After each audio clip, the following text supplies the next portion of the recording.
Hi friends, welcome back to my channel. இன்னைக்கு நம்ம இந்த வீடியோவில் ஒரு சூப்பரான 20 இங்கிலீஷ் சென்டென்சஸ் வந்து புதுசாக லேர்ன் பண்ணிக்க போகிறோம். இது எல்லாமே வந்து நம்ம டே டு டே லைஃப்பில் பேசக்கூடிய தமிழ் சென்டென்சஸை எப்படி இங்கிலீஷில் வந்து சொல்கிறது அப்படிங்கிறதான் பார்க்க போகிறோம். நம்ம எப்போதும் போல் ஒரு சென்டென்ஸை வந்து தமிழில் சொல்லி அதை அப்படியே வந்து இங்கிலீஷில் எப்படி சொல்கிறது அப்படிங்கிறதான் பார்ப்போம். இன்றைக்கி வந்து இதில் இருக்கிற இந்த 20 சென்டென்சஸ்மே வந்து எப்படி இருக்க போகுது அப்படின்னா ப்ரெசன்ட் கண்டினியூஸ் டென்ஸாக இருக்க போகுது. ப்ரெசன்ட் கண்டினியூஸ் டென்ஸில் ஒரு சென்டென்ஸை நம்ம எப்படி வந்து சொல்லுவோம் அப்படிங்கிறது தான் இதில் வந்து நம்ம பார்க்க போகிறோம். நம்ம சேனலை இப்போ தான் நீங்கள் ஃபஸ்ட் டைமாக பார்க்குறீங்க அப்படின்னா நம்ம சேனலை சப்ஸ்கிரைப் பண்ணிக்கிட்டு பக்கத்தில் இருக்க பெல் ஐக்கானை கிளிக் பண்ணிக்கோங்க. இப்போ வாங்க வீடியோக்குள்ளே போகலாம். இன்றைக்கி நம்ம பார்க்க போகிற ஃபஸ்ட்டு சென்டென்ஸ், அவர் வீட்டை சுத்தம் செய்து கொண்டிருக்கிறார். நம்ம சொல்லுவோம்ல, அவர் வீட்டை வந்து க்ளீன் பண்ணிக்கிட்டு இருக்கிறாரு. அவர் என்ன பண்ணிகிட்ருக்காரு அப்படின்னு யாராவது கேட்டாங்கன்னா நம்ம சொல்லுவோம்ல, அவர் வந்து வீட்டை க்ளீன் பண்ணிகிட்டு இருக்காரு, அவர் வீட்டை சுத்தம் பண்ணிகிட்ருக்காரு அப்படின்னு சொல்லுவோம் இல்லையா. இதை வந்து எப்படி இங்கிலீஷில் சொல்லலாம்? He is cleaning the house. He is cleaning the house. Next one, குழந்தை பொம்மைகளுடன் விளையாடி கொண்டிருக்கிறது. நம்மக்கிட்ட வந்து கேட்பாங்களா, குழந்தை என்ன பண்ணிகிட்ருக்கு பாருங்க அப்படின்னு கேட்டாங்கன்னு நம்ம சொல்லுவோம்ல, குழந்தை பொம்மைகளோட விளையாண்டுக்கிட்டு இருக்கு அப்படின்னு நம்ம சொல்லுவோம் இல்லையா. குழந்தை பொம்மைகளோட விளையாண்டுக்கிட்டு இருக்கு அப்படின்னு சொல்லுவோம் இல்லையா. இதை வந்து எப்படி இங்கிலீஷில் சொல்லலாம்? The baby is playing with toys.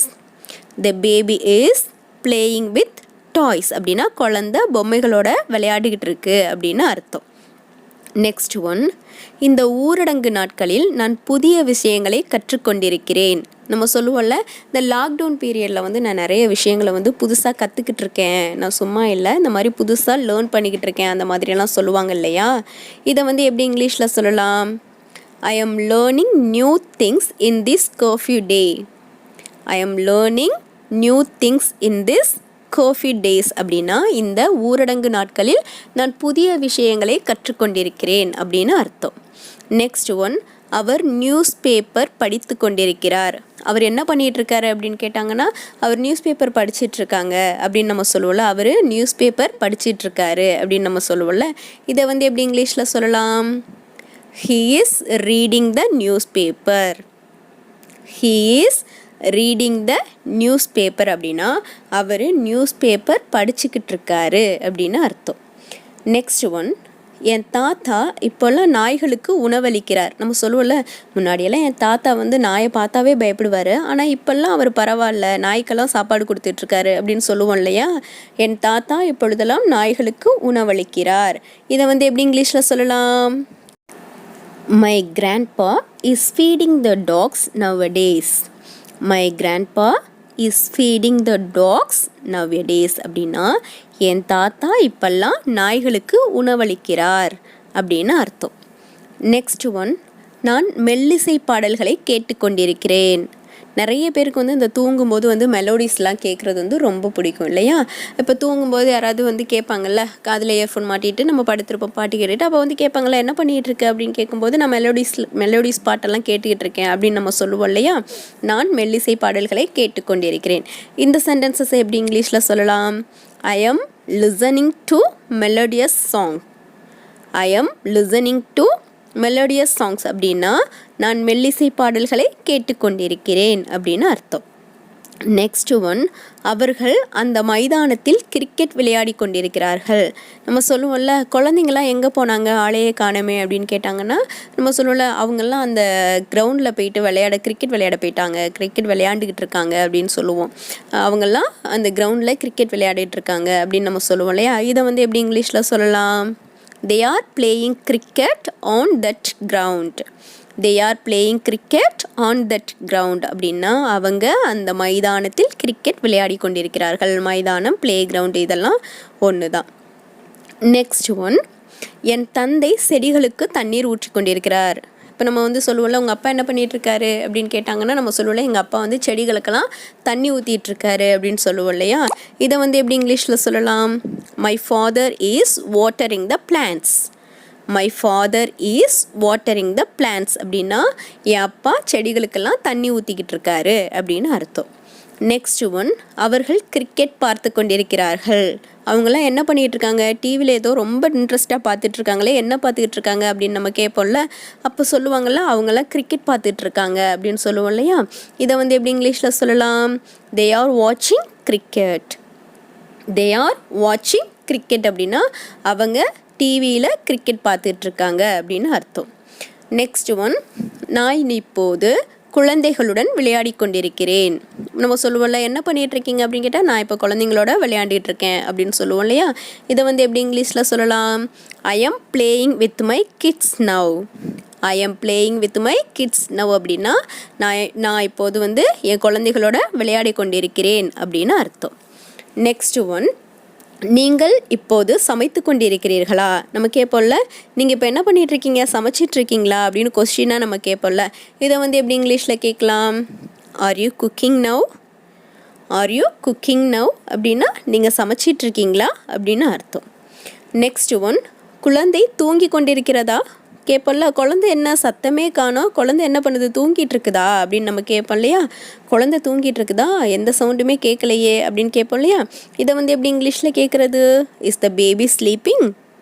Is the baby sleeping அப்படின்னா குழந்தை தூங்கிட்டு இருக்கா அப்படின்னு அர்த்தம். நெக்ஸ்ட் ஒன், உங்கள் மகள் சிலம்பம் கற்றுக்கொண்டிருக்கிறாளா. நம்ம கேட்போம் இல்லையா, உங்கள் பொண்ணு அந்த சிலம்பம் கிளாஸில் பார்த்தேன், சிலம்பம் கற்றுக்கிட்டு இருக்காளா அப்படின்னு நம்ம கேட்போம் இல்லையா.